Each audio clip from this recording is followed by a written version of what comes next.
The sky above Kalos IV was orange most mornings. Not a pretty orange. It was the kind of orange that came from iron dust in the air, kicked up by the mining machines that never stopped running. The people who lived there had learned to love it anyway. They had learned to love a lot of things about that hard, dry world. The rumble of the earth movers before dawn, the smell of hot metal and rock, being the ultra-plead. In the dust between the worker barracks, like it, was the finest sand on any beach. 80,000 people called Kalos IV home. They were miners, mostly. Workers who had signed contracts to dig rare minerals from the deep crust of the planet.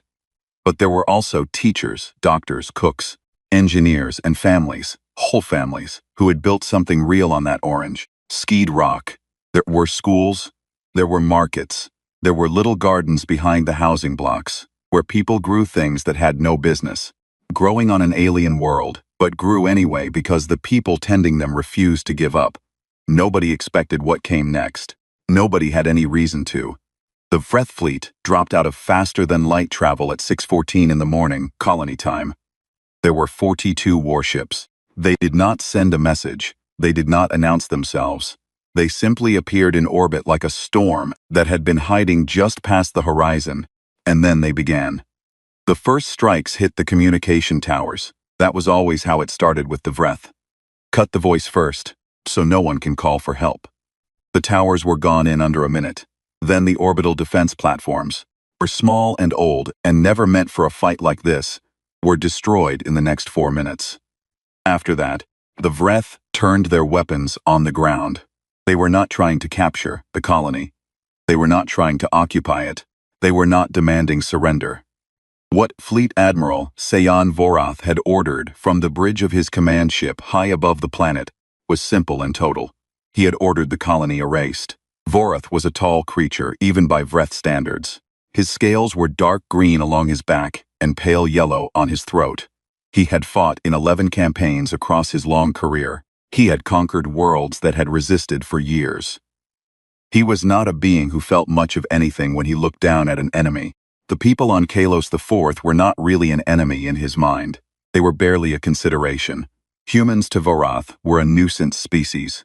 They spread too fast, took up too much space, and had too high an opinion of themselves for beings who had only just reached the stars.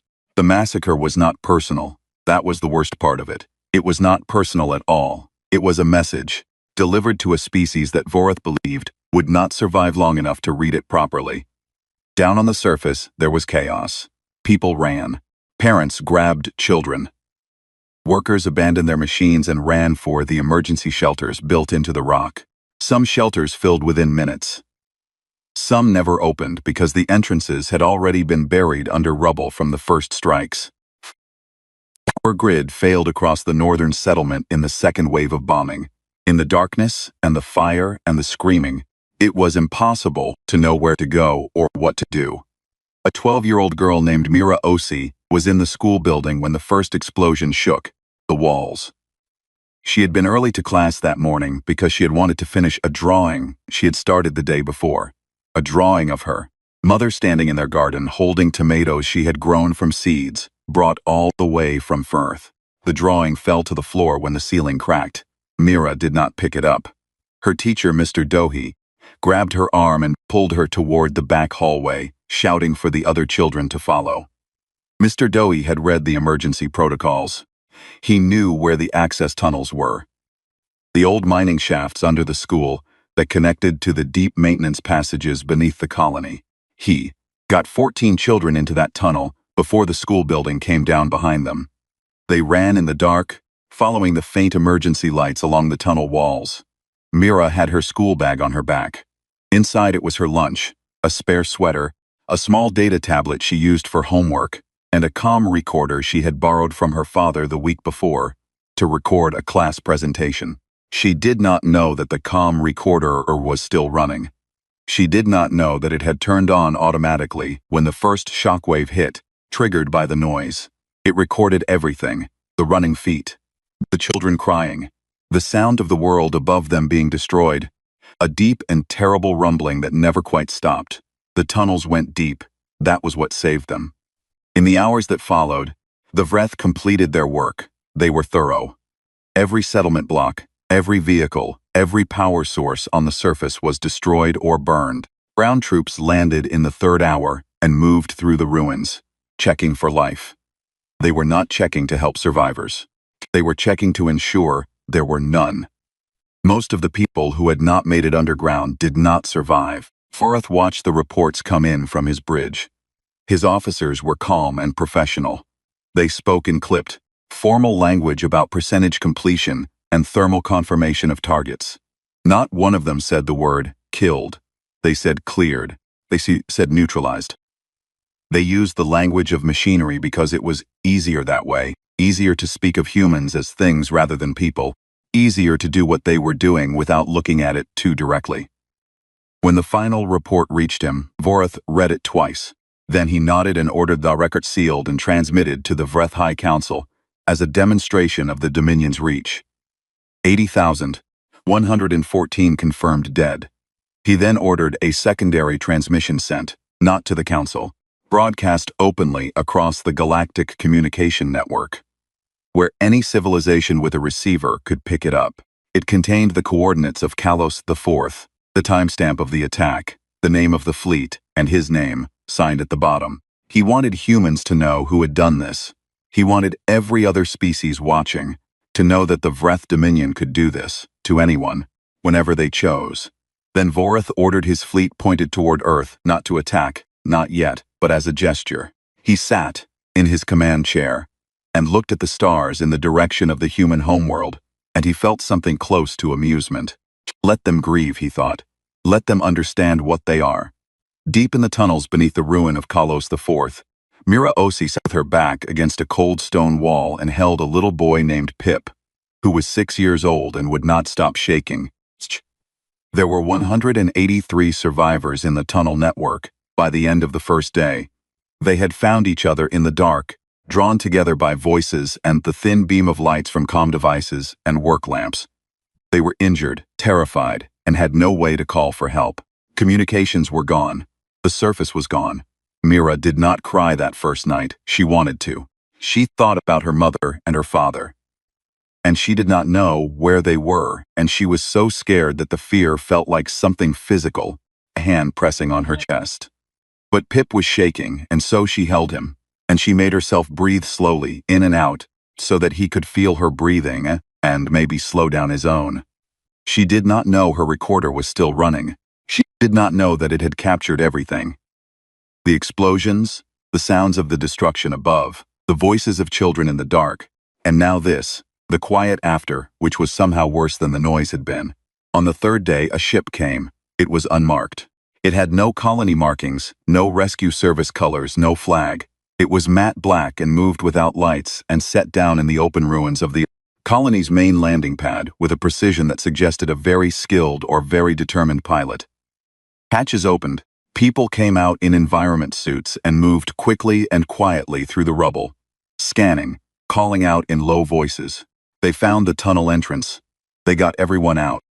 The survivors were brought onto the ship in silence. There were people on board already, adults who did not explain who they were or what the ship was. They gave the survivors water and food and medical care. They wrapped blankets around the children. Them gently took Mira's school bag to check it, and when they found the comm recorder still running, still recording, they looked at it for a long time without speaking. Then they brought it to a room at the back of the ship where a woman sat at a console, watching screens. The woman had short gray hair and calm eyes. She took the recorder and pressed play, and she listened. She listened to all of it. Every minute that the recorder had captured. From the first explosion to the sound of children breathing in the dark. When it finished, she sat still for a moment. Then she set the recorder down carefully, like it was something fragile. She opened a channel to the ship's bridge and said 4 words in a quiet, flat voice. Begin the return journey. No one on that ship sent any message. No transmission went out to any alien civilization. No broadcast was made. The ship simply rose from the ruins of Kalos IV and turned silently toward home. Behind them, the orange sky over the dead colony slowly filled with ash. And across the galaxy, the Vreth Dominion waited for humanity to respond. They were still waiting. Earth said nothing at all. The news of Kalos IV spread across the galaxy the way bad news always does. Fast, without mercy. With 48 hours of the Vreth broadcast, every major civilization with a long-range communication receiver had seen the mission. The coordinates, the timestamp, the name of the fleet, the name of Vorath, signed at the bottom like it was something to be proud of.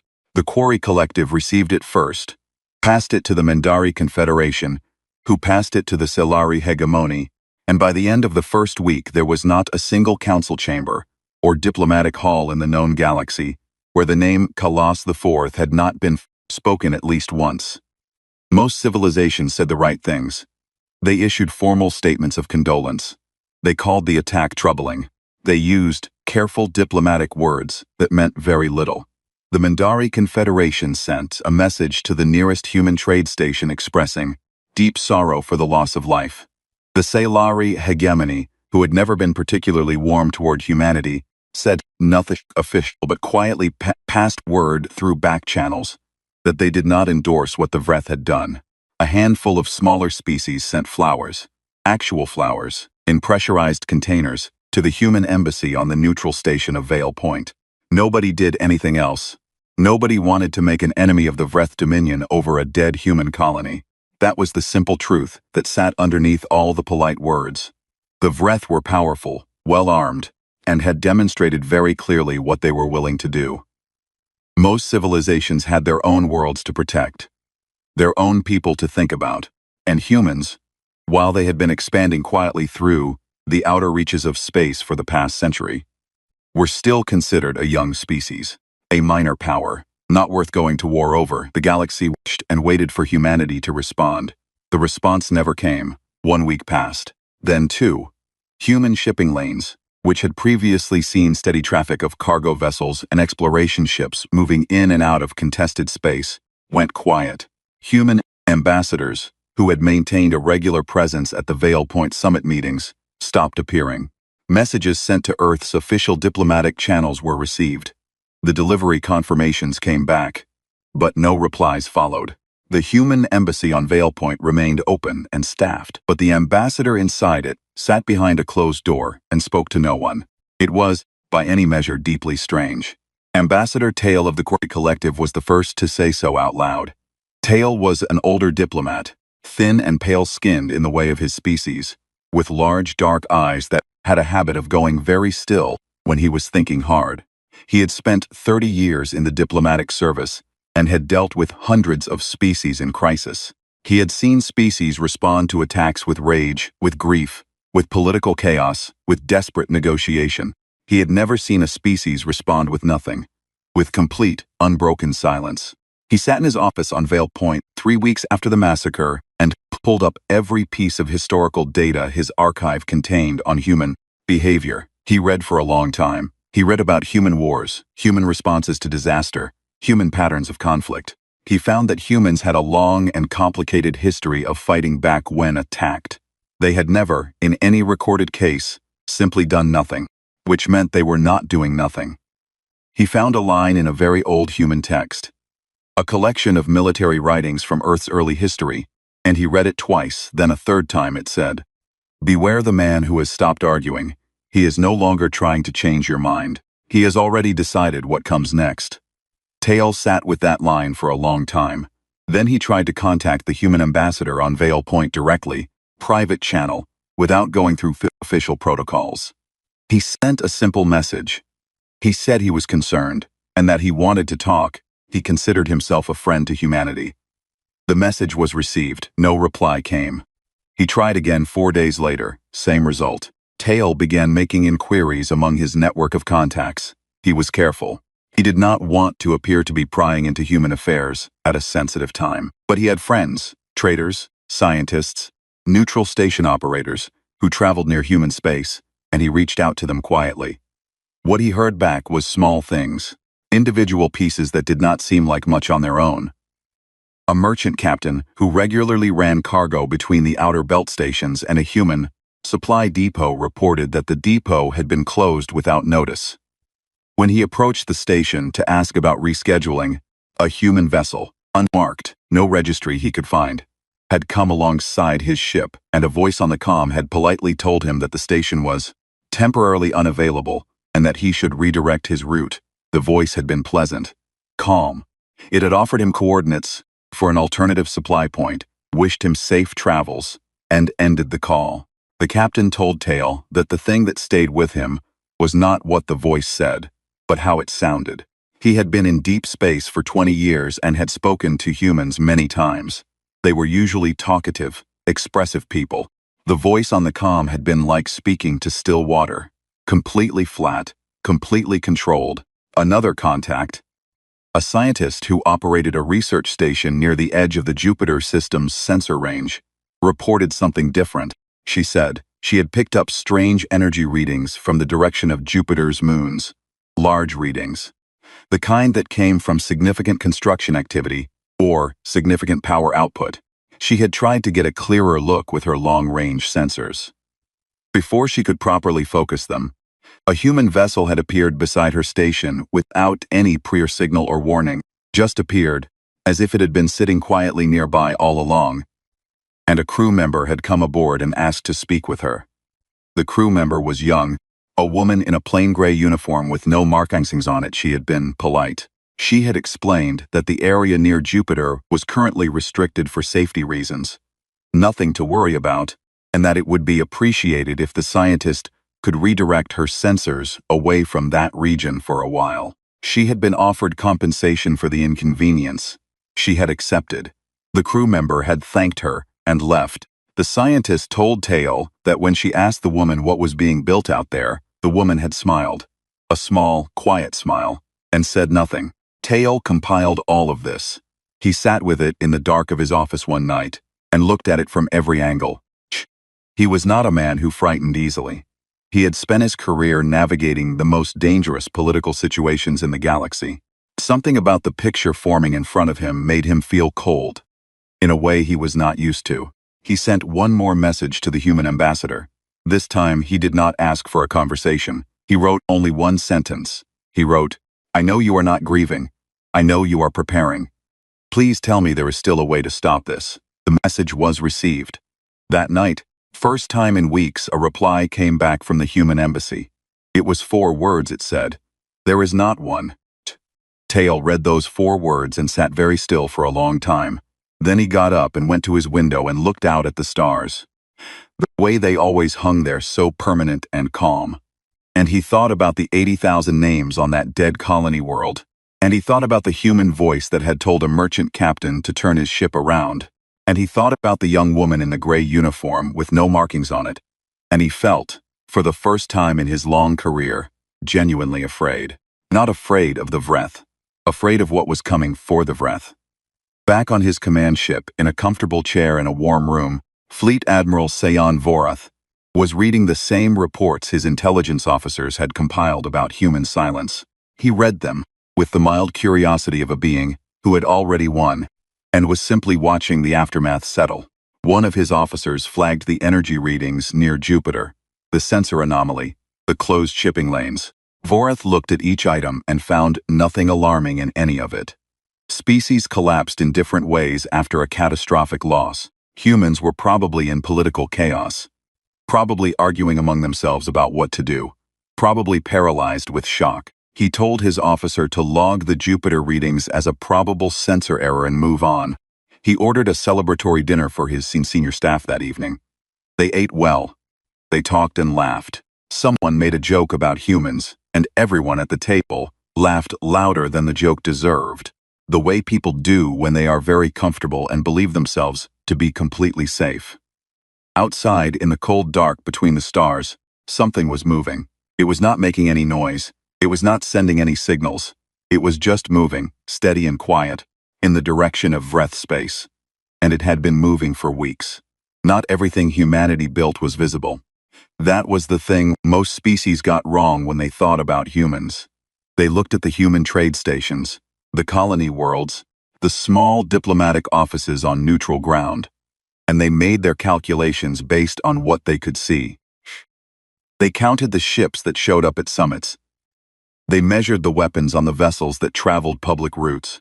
They watched the humans who sat at negotiating tables. and spoke carefully, and smiled and offered compromises, and they thought they understood what humanity was. They were looking at the front of the house. They never thought to check what was underneath it. 31 years before the massacre on Kalos IV, a small group of people sat in a room deep inside a mountain on Earth and made a decision. They were not politicians. They were not famous. Most of their names would never appear in any public record. They were military strategists, engineers, scientists, and a single historian who had spent her career studying every war humanity had ever fought and every war it had nearly lost. They sat in that room for 3 days, and they asked each other a question that no one in the government wanted to ask out loud. The question was this: what happens if someone out there decides to simply kill us, not defeat us, not conquer us, not demand our resources or our submission, just kill us, the way you step on something small that is in your way? What happens then? They spent 3 days answering that question. When they were done, they had a plan. They called it Stillwater. They buried it in a classified budget line that no foreign government and very few human officials would ever see, and they began to build. They built quietly. They built slowly. They built in places no one was looking, in the deep shadow of Jupiter's moons, in the asteroid fields beyond the edge of surveyed space, in underground facilities on worlds that were listed in public records as geological survey sites. They built over decades, passing the work from one generation of engineers to the next, improving and expanding and waiting with the patience of people who hoped they would never need to use what they were creating, but understood that hope was not a strategy. Stillwater had one trigger, one single condition that would activate it automatically, without requiring a vote or a debate or a diplomatic process. That condition was a confirmed, unprovoked mass killing of human civilians on a scale that could not be called anything other than a massacre. The number they had settled on, after long argument, was 50,000.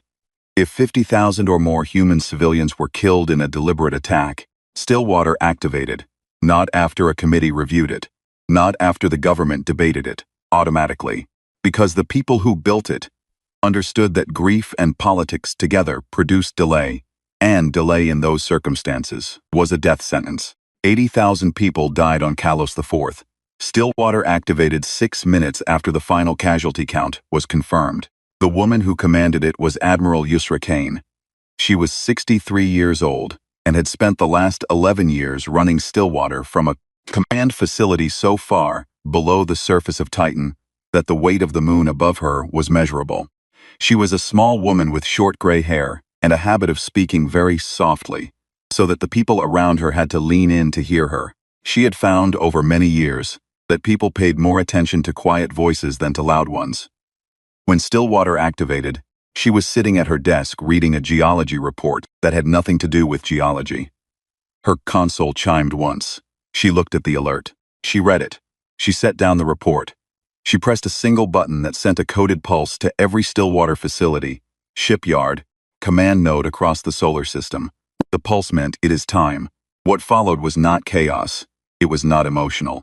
It was the most organized thing humanity had ever done, and it looked, to the handful of people who knew it was happening, like watching a very large and very precise machine come to life after a long, cold sleep. The shipyards on Ganymede, which had been listed in public records as inactive mineral processing facilities, opened their external bays for the first time in years. The ships inside them were not mineral processors. They were warships, and they had been maintained in perfect condition by skeleton crews who rotated in and out on classified contracts, people who had signed agreements so thorough that they had never told their families what they actually did for work. The ships powered up one by one, and their crews, who had been living ordinary lives on Earth and the colonies, keeping themselves ready, began reporting to departure points. There were 4,312 warships in the Stillwater fleet. Most species in the galaxy had no idea humanity owned that many. Most humans had no idea either. The weapons on these ships were not the standard armaments that appeared on human vessels at diplomatic summits. Over 30 years, the engineers of Stillwater had pursued a specific line of weapons research that had been deliberately kept out of every public and semi-public defense program. They had studied the physics of collapsed stars, the way matter behaved under pressures that existed nowhere else in nature. And they had built weapons based on what they found there. Weapons that did not simply destroy things but unmade them, at a level so fundamental that there was very little left to examine afterward. They had also built something called the Quietus. Quietus was an artificial intelligence. Though calling it that felt insufficient. It had been designed with one purpose: to coordinate a military campaign of the kind no human commander could manage alone, across multiple star systems, against a target whose full defensive layout was not completely known. Run 40,000 simultaneous tactical calculations. It could adjust a campaign plan in real time as new information came in.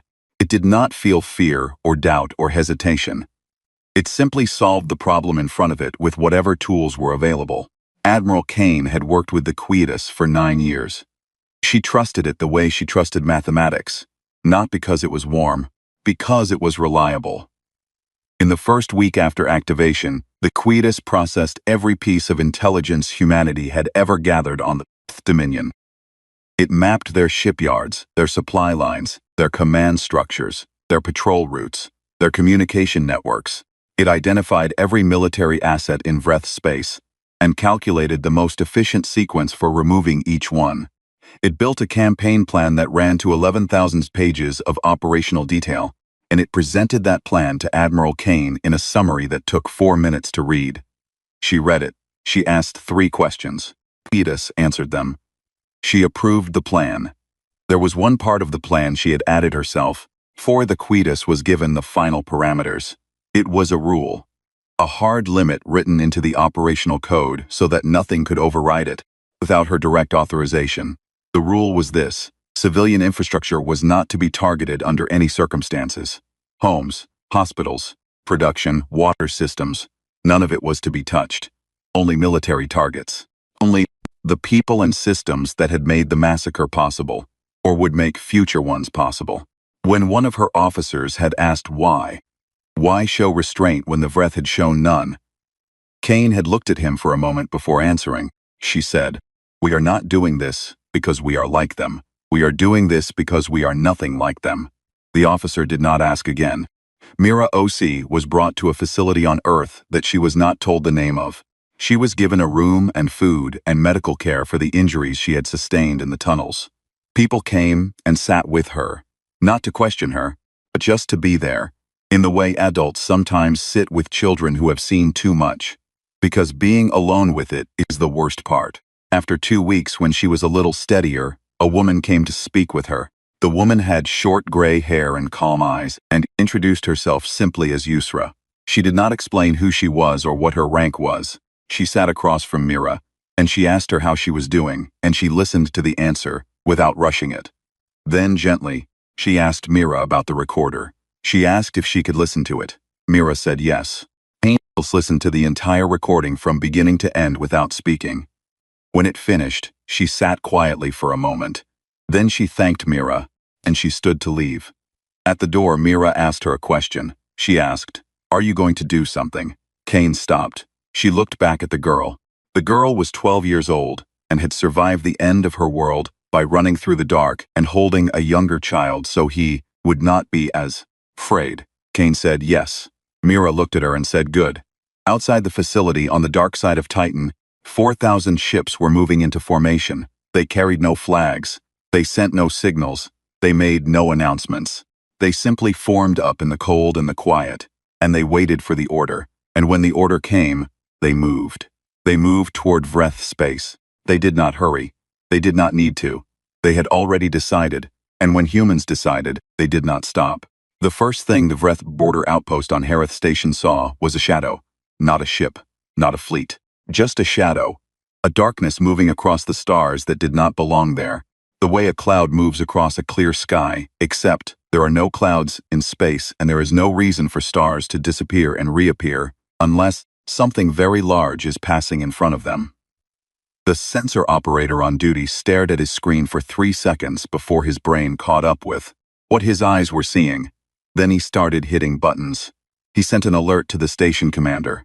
He sent a second alert to the regional patrol fleet. He tried to send a third alert to the Vreth High Command on Kathrak. He managed to send the first two. The third one never arrived because Harith Station stopped existing 11 seconds after his hands left the console. It was not an explosion in the way most people imagine explosions. Not a bright flash and a slow expanding cloud of debris. It was more like the station was simply removed. One moment it was there. The next moment the space where it had been was empty, and the stars behind it were visible again, unobstructed. 16 other border outposts experienced the same thing in the same 60-second window. The Quietus had calculated that simultaneous removal of all border communication relays in the first 60 seconds would give the Vreth military approximately 4 minutes less warning than a sequential strike would. 4 minutes in the mathematics of the Quietus was significant. 4 minutes was the difference between a Vreth patrol fleet having time to form a defensive line and not having time to do anything at all except turn their ships around and realize, too late, that there was nowhere to go. Admiral Kane sat in the command center of her flagship and watched the operation reports come in on her screen. She did not stand up. She did not raise her voice. She drank tea from a plain metal cup and read each report as it arrived and said almost nothing. When she did speak, it was quietly to her bridge officers, in the tone of someone going through a checklist. She had been awake for 22 hours. She looked like she could have been awake for 5. That was the thing about Kane. She became more still as things became more serious, not less. Officers had learned to read her by the quality of her stillness. Right now, her stillness was absolute, and every person on that bridge understood what that meant. The Vreth Regional Patrol Fleet received the alert from Harith Station and scrambled. They were not a small force, 40 warships well-armed with experienced crews. Their commander, a veteran officer named Dresk, ordered them into a defensive formation and pushed them toward the border at full speed. He was trying to reach the coordinates of the first alert. He was trying to understand what he was dealing with.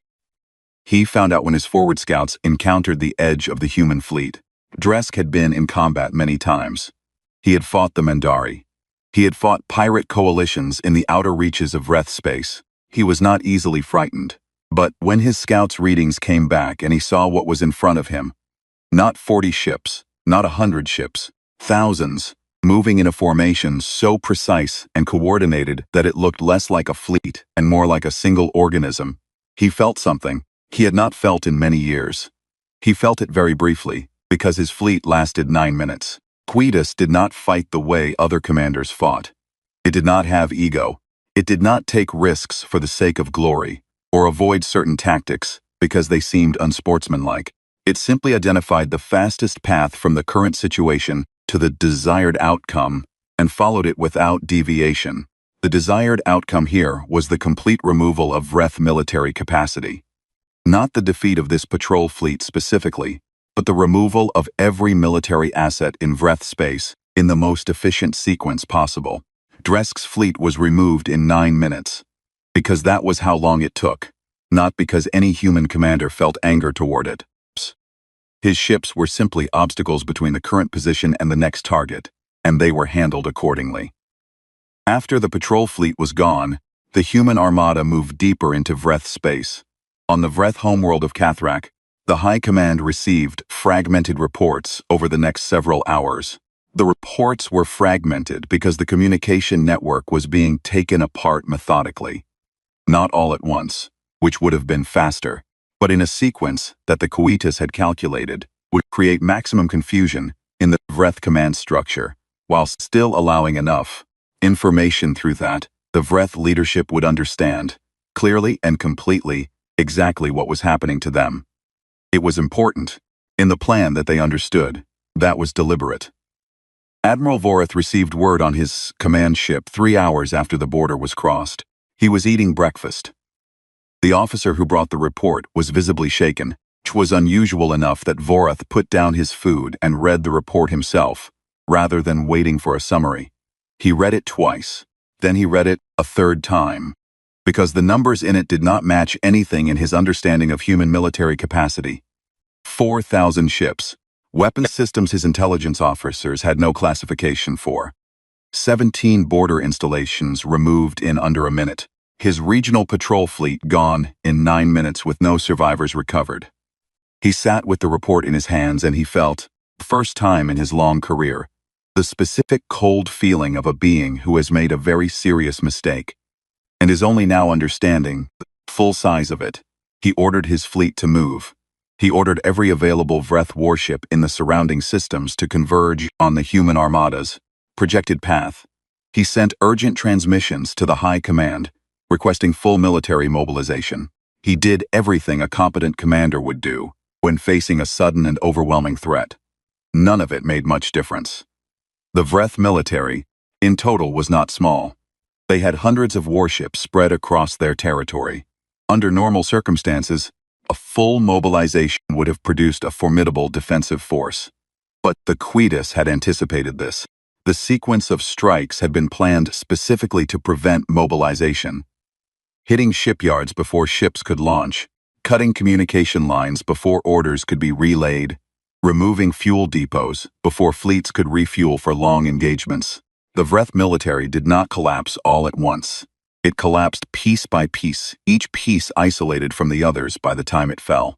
On the 7th day, Vorath attempted to surrender.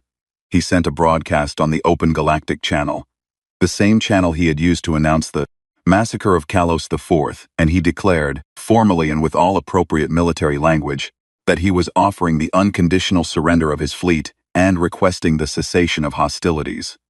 The broadcast was received. No reply came. His ships stopped fighting anyway. He ordered them to hold position and waited. The human fleet continued its operation without any change in pace or direction, moved to the next set of targets on its list, and addressed them in order. Vorath sent a second broadcast, then a third. He tried private channels. He tried neutral party relays through Vale Point. He contacted Ambassador Tail of the Quarry Collective directly and begged him to intercede, carry a message, to get someone from Earth to respond. Tail tried. He sent message after message to the human diplomatic channel. 4 days he heard nothing. Then, on the 5th day of his attempts, a reply arrived.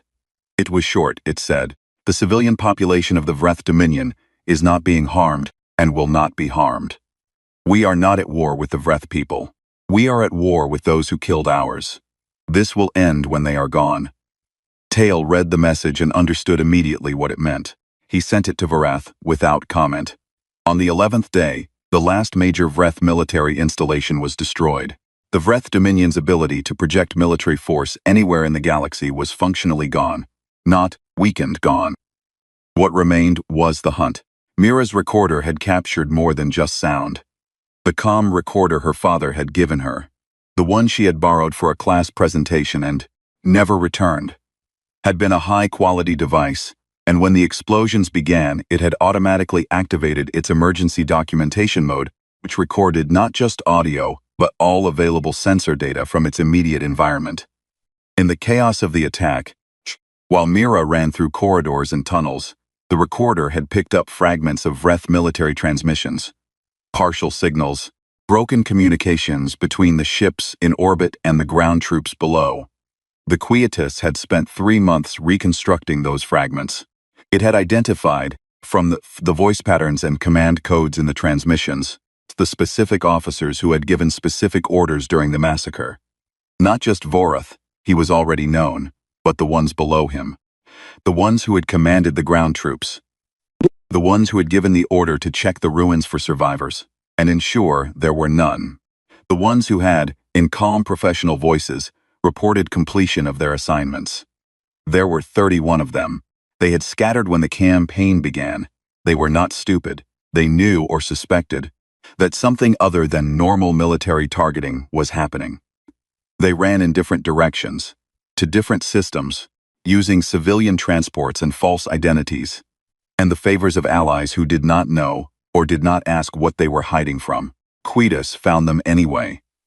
It found them one by one over the following weeks, the way a patient and very thorough investigator finds people who do not want to be found. By following the small things they could not help leaving behind. Vorath himself did not run. He stayed on his command ship with a skeleton crew and waited, because there was nowhere to go that would make a difference, and he understood that well enough by now. When the human vessel came alongside his ship, He was sitting in his command chair in his empty bridge, and he was very tired. A shuttle docked. A small team of humans came aboard in plain gray uniforms with no markings. They did not say much. They took Vorath into custody without violence, without ceremony, and brought him onto their shuttle. As they pulled away from his ship, he looked out the small viewport and saw his command vessel begin to come apart behind them, slowly and completely, till there was nothing left where it had been. He asked quietly where they were taking him. The human sitting across from him looked at him for a moment. Then, she said, home. Vorath was returned to Cathrak on a Tuesday. Nobody had asked him what day it was, or whether Tuesday meant anything to him. It did not. The Vreth did not measure time in Tuesdays. The humans who planned his return had scheduled it for a Tuesday, because it was the most ordinary day of the human week. Not the beginning, not the end, just a plain day in the middle. And there was something in that choice that felt, to the people who made it, like the right kind of statement. This is not a ceremony, the choice of Tuesday said. This is not a triumph we are celebrating. This is simply a thing we are finishing. He was delivered to the edge of Vreth space in an unmarked shuttle with enough fuel to reach Cathrak, single working communication unit. There were no guards on the shuttle with him. There were no restraints. The humans who had held him for the past 3 weeks had not mistreated him in any way. They had given him food and a room, and had spoken to him when he spoke to them, briefly and without hostility, and otherwise had left him alone with his thoughts. His thoughts had not been good company. The shuttle docked at Cathrak's main orbital station without ceremony. No one had been told he was coming. He walked off the shuttle into the station's arrivals bay, and stood there for a moment. A tall reptilian being in a plain gray jumpsuit that was not his uniform. His uniform was gone, along with his rank, his fleet, and everything that had defined the last 40 years of his life. And the station workers who happened to be passing through the arrivals bay stopped and stared at him and did not know what to say. He did not know what to say either, so he said nothing. He walked to the transit desk and asked for a passage down to the surface. The news that he had returned spread faster than the shuttle that carried him down. By the time he set foot on Vreth soil, the story was already everywhere. Not just on Cathrak, across every Vreth world that still had a functioning communication network, which was not all of them. People knew who he was. People knew what had happened. They had known for weeks, because the human campaign had been visible and deliberate, and the Quietus had made no effort to hide what it was doing or why. Every Vreth citizen with a receiver had watched, helplessly, as their military was taken apart installation by installation, fleet by fleet, in a campaign so precise and so relentless that it had felt less like a war and more like a correction being applied by something that did not get tired and did not get angry and did not stop. And they had seen clearly that their homes had not been touched, their cities stood, their hospitals functioned, their food supply had not been disrupted. The humans had moved through Vreth space like a scalpel, cutting out only what they had come to cut out and leaving everything else exactly as they had found it. That was the thing the Vreth people could not stop talking about. That was the thing that kept people up at night, not with fear anymore, but with something more complicated and harder to name. The humans had the power to do so much more than they had done. They had demonstrated that power completely and without question. They had chosen to stop exactly where they had said they would stop. That choice meant something. It meant something that the Vreth High Command, who had told people for years that humanity was a primitive and reckless species barely worth considering, could not explain away. The Vreth government collapsed within 6 weeks of Vorath's return, not because the humans demanded it, not because of any political pressure from outside. It collapsed because the Vreth people, who had been told one thing and shown another, stopped believing in the people who had told them. Leaders who had approved the Kalos IV massacre as a demonstration of strength now faced citizens, understood very clearly what that demonstration had actually demonstrated. It had demonstrated very poor judgment. It had demonstrated a fundamental failure to understand what humanity was, and it had brought down upon the Vreth Dominion a consequence so swift and total that the only honest response was to look at the people who had made that decision and ask them to leave. Vorath lived quietly after that. he was not imprisoned. He was not put on trial by any Vreth authority. The new government that formed had enough problems without conducting a public tribunal that would keep the worst months of their history on the front page indefinitely. He moved to a small settlement on the outer edge of Cathrak's second continent, and was, by all accounts, left largely alone. People recognized him sometimes. Most of them walked past without speaking. Few said things he deserved to hear. He listened to all of it without arguing, because he had spent a great deal of time on a human ship with nothing to do but think. And whatever he had concluded during that time, he kept it to himself. Across the galaxy, things shifted. They shifted quietly at first, the way large things often do. Not with announcements, but with small changes in behavior that added up over time to something significant. Species that had maintained a careful diplomatic distance from humanity suddenly found reasons to reach out.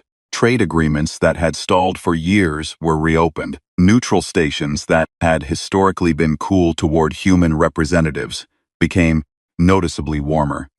The Salari hegemony, which had refused to seat human ambassadors at the main diplomatic table for 30 years on the grounds that humanity was too young a species for full representation, sent a formal letter to Earth's diplomatic office offering a permanent chair in the main chamber. The letter was cordial and made no reference to recent events, which everyone understood to be a form of grace. Ambassador Tail submitted his official report to the Quarry Collective's Grand Council 8 weeks after the last human warship turned back towards Sol. The report was thorough and detailed and covered every aspect of the crisis, from the first broadcast to the final recovery operation. The Grand Council read it. Then, several members of the Council requested that the concluding section of the report be distributed more widely to other member civilizations as what one council member called a necessary piece of education. Tail's conclusion was 3 paragraphs long. It was read for the following year by more beings across more worlds than almost any diplomatic document in the history of the Quarry Collective. Parts of it were translated into 47 languages. It was taught in political science courses on worlds that had no direct connection to humanity at all. A version of it was eventually carved into the wall of the main chamber at Vale Point, below the great window that looked out at the stars, where every diplomat who entered that room would see it.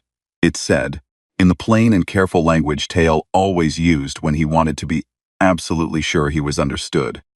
Do not measure humanity by their anger. They are rarely angry when they are most dangerous. Measure them instead by their silence. When humans stop speaking, it means they have already decided. They do not threaten, they do not posture. They simply decide and then they act, and they do not stop until the thing they decided upon is finished.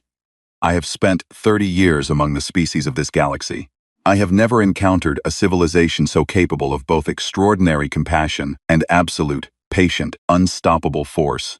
Honor their dead, treat them as equals, and understand completely that there is no version of the calculation where provoking them ends well for the one who provokes. Report concluded with a line that Tail said he had borrowed, with permission, from the human ambassador on Vale Point, who had finally agreed to meet with him for coffee 2 weeks after the campaign ended. He had asked her what she wanted the galaxy to take away from all of this. She had thought about it for a moment, looking into her cup, and then she had said something that he wrote down immediately on the small notepad he always carried. She had said, "Didn't go silent because we were broken. We went silent because every name deserved that much from us. When you have 80,000 reasons, you don't rush." Onkelos offer rebuilding began slowly. The planet was not abandoned. That had been discussed. There were people who felt the ground there was too soaked in grief to build on again. But the survivors had been consulted, and the survivors, almost without exception, had said they wanted to go back. It was their home. The orange sky was their sky. The iron dust was their dust. They were not going to let it become only a place where something terrible had happened.